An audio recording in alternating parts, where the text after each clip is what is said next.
زبان سے لا الہ الا اللہ پڑھ لینا ہی کافی نہیں ہے، لا الہ الا اللہ کے تقاضوں کو نبھانا بھی ضروری ہے۔ جب ہم یہ کہہ لیتے ہیں کہ ہم نے لا الہ الا اللہ محمد رسول اللہ پڑھ لیا، تو پھر اس کا مطلب یہ ہے کہ ہم دائرہ دین میں داخل ہوئے، اب ہماری اپنی خواہشات، آرزوئیں اور تمنائیں نہیں رہیں گی، دین جو ہمیں تلقین کرے گا وہی ہمارا طرز زندگی ہوگا۔ اگر کوئی شخص اللہ اور اس کے رسول کو مانتا ہے لیکن اللہ اور اس کے رسول کی نہیں مانتا، تو پھر اس نے ماننے کا حق ہی ادا نہیں کیا۔ اس لیے شریعت بیضا ہم سے اس بات کی متقاضی ہے کہ ہم اللہ اور اس کے رسول کی ہر بات کو مانیں، اور جو ان کی طرف سے ہمیں نظم زندگی اختیار کرنے کی تلقین کی گئی ہے وہ ہم اختیار کریں۔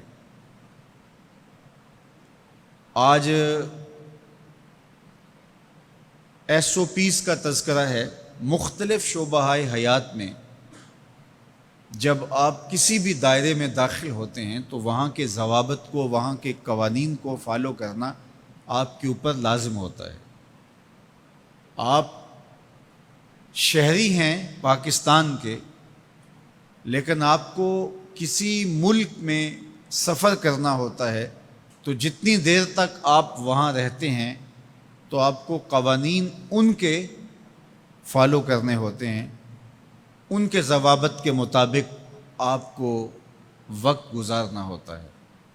تو یہ بات اچھی طرح سے ذہن میں رکھیے گا کہ اسلام صرف اعتقادات کا نام ہی نہیں ہے، بلکہ یہ ہماری مکمل معاشرتی زندگی، ہماری مکمل اقتصادی زندگی، ہماری اخلاقی اقدار، ہماری تقویم، ہمارے رسوم و رواج، طرز معاشرت، ایک ایک چیز میں اسلام کامل، اکمل اور مکمل رہنمائی دیتا ہے۔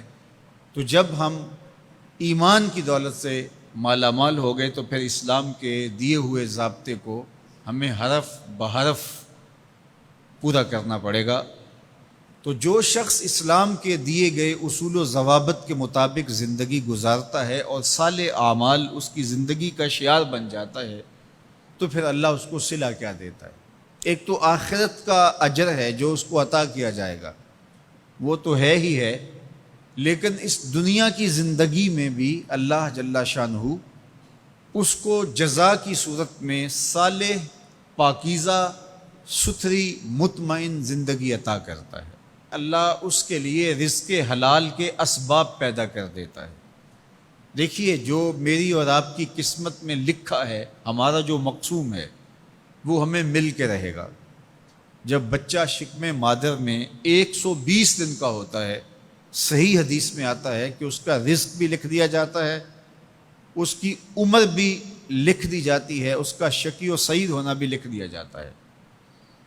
یہ لکھ دیا گیا ہے، قلم اٹھا لیا گیا، سیاہی خشک ہو گئی، میرا اور آپ کا لکھا ہوا مقدور ہے، مقسوم ہے، وہ ہمیں ہر صورت میں مل کے رہے گا۔ لیکن یہ ہمارا اختیار ہے کہ ہم اس لکھے ہوئے کو، اس مقسوم کو حاصل کیسے کرتے ہیں، بذریعہ حلال حاصل کرتے ہیں یا بذریعہ حرام حاصل کرتے ہیں، تو یہ انسان پہ چھوڑا گیا ہے۔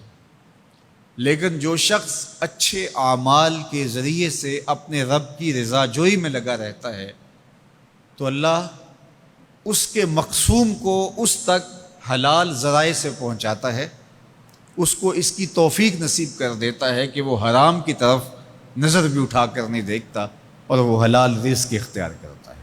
تو جو اچھے اعمال کرنے لگتا ہے، اللہ اس کے لیے ایسے راہ کشادہ کر دیتا ہے کہ اس کو نیکی کی توفیق دیتا ہے اور گناہوں سے اس کو محفوظ رکھتا ہے، اس کے لیے اسباب مہیا کر دیتا ہے۔ اللہ کے محبوب علیہ السلام نے ارشاد فرمایا، اذا اراد اللہ بعبد خیرا اصلہ، جب اللہ کسی شخص کی بھلائی کا ارادہ کرتا ہے تو اس کو شہد کی طرح میٹھا اور مرغوب بنا دیتا ہے۔ صحابہ نے پوچھا، یا رسول اللہ صلی اللہ علیہ وسلم، وکیف اصلہ، اللہ اس کو کس طرح میٹھا کر دیتا ہے، کس طرح مرغوب بنا دیتا ہے؟ تو اللہ کے محبوب علیہ السلام نے ارشاد فرمایا کہ اللہ مرنے سے قبل اس کو اچھے اعمال کی توفیق نوازتا ہے، اور پھر فرمایا فَيَقْبِضُهُ عَلَيْهِ، اور وہ نیکیاں کرنے لگ جاتا ہے کہ اللہ اس کی روح قبض کرتا ہے۔